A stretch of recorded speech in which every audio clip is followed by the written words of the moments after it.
raajuun garaa na dhukkubaa jee.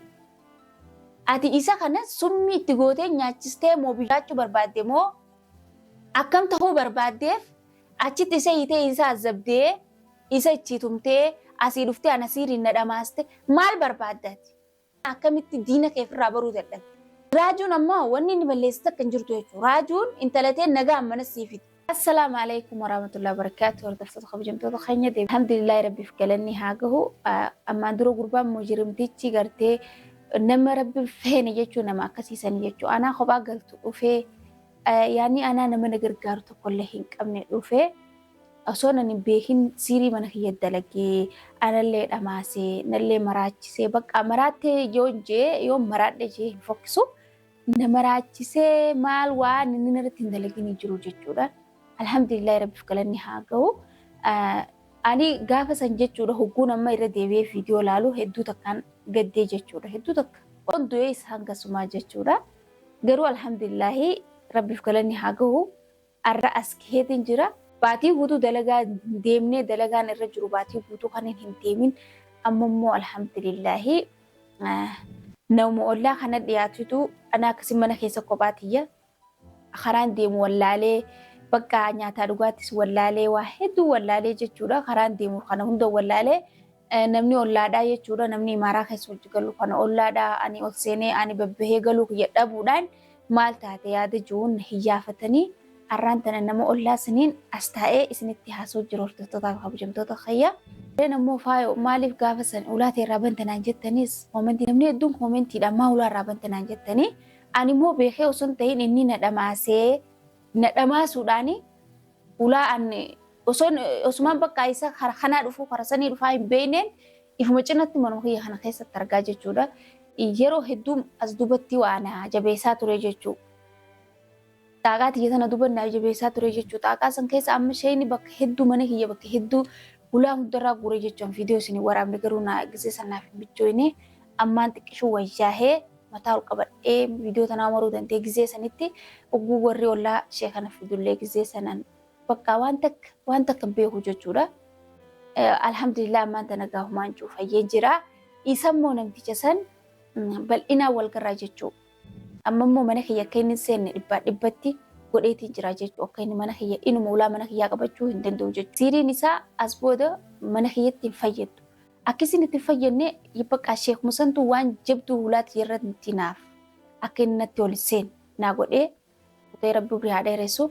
Asmaanummoo namticha sanii maaliin dhaama wanni inni nan dhaamuuf yoo ammoo akkanumatti gaa haaluma kanaan anis fayyee kas dhiisu taate waliin laallaa jechuudha.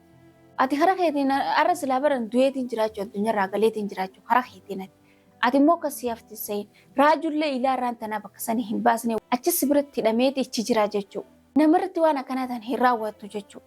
Ani immoo wallaahi hedduu takkaan cinqachuu jira jechuudha. Guun gartee viidiyoo atichi teessee bakka raajuu sanii fi haadha gaaddiseetii fi gaaddisee irratti akkasii hunda dalaytu ati karaan kee akkuma gartee na gootee na jaamsitee halkanii fi guyyaa walitti na wallaalchistee bakka na dhamaastee mana kiyya sa'a feete seentee sa'a feete baatee akka fedhinnaa keetitti ol dhiichistee gad dhiichistee mana kiyya keessa bakka akka alaakee fi keetiin mana kiyya keessa deemtee burraayixee waan feetu fudhattee ta jibbitu ofirraa dhiistee baatee jechuudha mana kiyya kanarra. Garuu ansan hunda beekadhu if duuba kaayatiin taa'u jira jechuudha. Alhamdulillah irra mataa ol qabadheetiin jira. Siif haftiin sayin akkatti. Yoo akkasii haftee anuu faayoo miti. Ammoo inni siin jiru.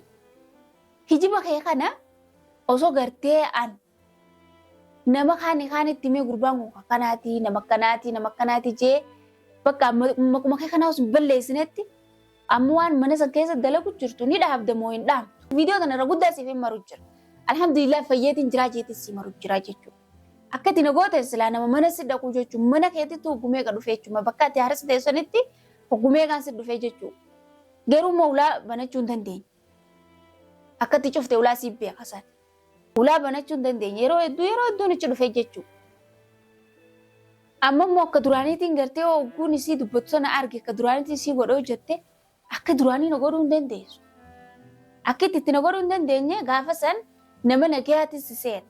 Nama gartee siirii godhatee siiriidhaan nama dhamaasu osoo hin ta'in nama nagayaa seetiin afaan nagaatti si dubbadee ulaatti si duraa saaqee jechuu maal feete jechuudhaan. Amma kun akkasii hin jiru. Amma saammaa kanatti akkasii hin jiru jechuu. Saammaa kanatti afaan kee dubbatu afaan kee dubbanne diinaa jechuu. Anaaf diinaan. Akkan kophaa jiraadhu ni beeka namni hedduun. Ati immoo san dhuftee akkaan agartee daranuutu bakka silaan du'ees namni na awwaalu jiru jechuun manuma kiyya keessatti tortora. Sigalee jiraamti. Ati jechuun wallahi ati jechuun nama gartee bada. Nama bada nama dachiin kan ufeen jechuu ati jechuun. Nama dhiisiin dachiin ufee dachii kan ati irra jiraachuu jiru. Silaa afaan beeyte dachiin ati irra jiraachuu jirtuun siimattii jechuu. Garuu dachiin afaan hin beeytu akkamis siimattire akka keetii kan afaatu irra jiraataa jechuu dachii.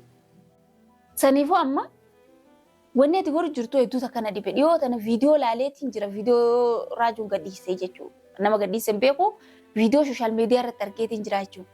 Viidiyoo san raajuun garaan na dhukkubaa jee.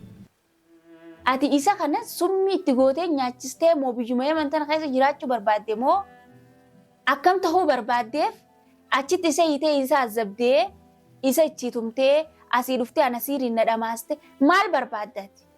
Jireenya namaa kana maaltu sulaasisiisa? Raajuun akkuma beektan ugguu duraaniitis intala teessan isinii mana fidi. Ati mana saniif haarisa intala teetillee miti ati mana saniif haarisa.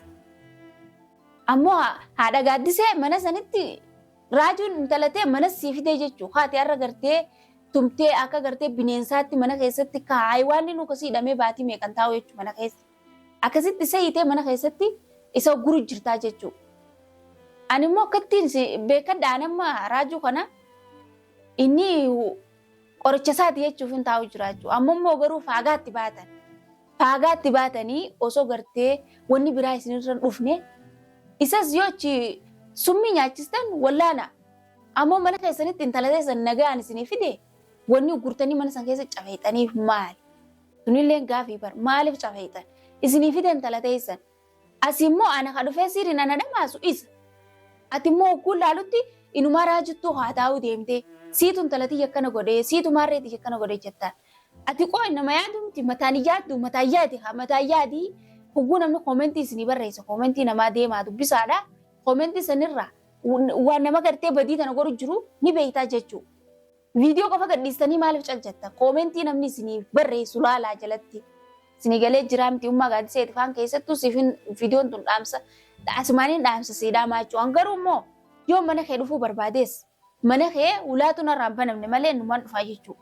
Ammoo haala kanaan akkatti ulaan hin banamtu jechuudha yoo osoo hin ta'in cabseeti sangidaara arabaan isin cabseeti seenuu wallaalu jechuudha. Garuu obsan fixan hangaan obsa fixadhuu hin eegina. Raajuuchi summii nyaachistanii achiin gartee akka malee gootanii cal jennee tatteenyaan inuma hin taatu jechuudha. Anamma hanga dhiyoo tanaa ta'u hanga isin achi cingu jirtan asii gurbaan dhufee aaristichi kee siiriina godhee siiriin na dhamaasee osoon fayyaa qabaadde garuu inni isa akkasitti ichitti miidhamu jechuudha. Fayyaan qabu aaristichi kee akkuma beeytu dhufee nallee maraachee yaani ma'anaa namarraa na baasee jechuudha. Ani ma'anaa namarraa achi na baaseeti ichi ammoo isinuma hundaa'u dhamaasee boodarra deebi'ee raajuu tokkon isin godhee jira jechuudha. Sigalee haadha gaaddisee viidiyoo tana siifin dalagu jira jechuudha. Ati akkamitti ilaamaan tana akkamitti diina kee ofirraa baruu dadhabde? Haadha garuu raajuun ammoo wanni inni balleessitu akka hin jirtu jechuudha. Raajuun intalateen nagaan mana siifiti. Gahe bakka gahee gallakkisi. Osoon isaa dhimmameen ta'in ni gaa bakka. Intalatee duraanis jala deemte osoo raajuun ta'in. Amma immoo inni eega siifidee baatii lama guutuu maaliif mana cafee? Gadhiisi haa bakka ni gaa. Yoo lakkii kasii miti jettan ammoo ani isiniifin dhufaachu bakka isin jirtanitti alhamdulillah fayyeetiin jira jechuudha. Duraan immoo na dhukkuba siirii na godhee haarsichi kee siirii na godheeti na dhamaasee dawaan harkannee jechuudha. Sababii gartee ollaan an bobbaa fi gala dhiifnaan maal taatee ani ulaana cabsanii seenanii natti jechuudha. Ugun na himan ulaana cabsanii nam tokko na biran jiru na wallaalanii jechuudha. Sababii ollaa gartee imaaraa hojii galluuniin wallaanamee jechuudha. Dhaamsinii ansii dhaamu fayyaadee baga na dhamaaste. Sigalee fayyaadee. Amma immoo akkasitti si haftin sahin. Si naftu akkasitti akka dhiiteetti naftu ni bariitii jetti Oromoon duraanuu. Atilleen akka badii balleessiteetti si naftu jechuusi.